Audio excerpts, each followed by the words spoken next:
శుభోదయం. ఈరోజు మనం నేపాల్లో ఉన్న ఒక మహత్తరమైన తీర్థక్షేత్రం ముక్తినాథ్ గురించి తెలుసుకోబోతున్నాం. హిమాలయ పర్వతాల మధ్యలో ఉండే ఈ పుణ్యక్షేత్రం భగవంతుడిని చేరే మార్గంగా భావించబడుతుంది. ఇక్కడి విశేషం ఏమిటంటే దేవాలయం ముందు 108 నీటి ధారలు ఉంటాయి. ఇవి గోముఖాల రూపంలో దేవాలయం చుట్టూ అమర్చబడ్డాయి.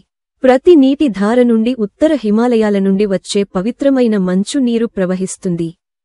ఈ 108 ధారల క్రింద స్నానం చేస్తే పాపాలు నివృత్తి అవుతాయని, ముక్తి కలుగుతుందని విశ్వాసముంది.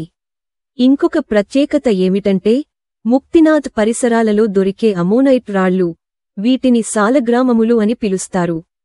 ఇవి కోట్లాది సంవత్సరాల క్రితం సముద్ర జీవుల అవశేషాలుగా ఏర్పడినవి. వీటిని విష్ణు స్వరూపంగా పూజిస్తారు. ఒక్కో సాలగ్రామం ఒక్కో విష్ణు అవతారానికి ప్రతీకగా భావించబడుతుంది.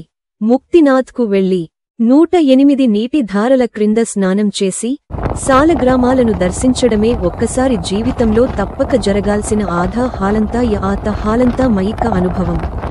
ఇలాంటివి మరిన్ని తెలుసుకోవాలంటే మా ఛానల్ను సబ్స్క్రైబ్ చేయండి.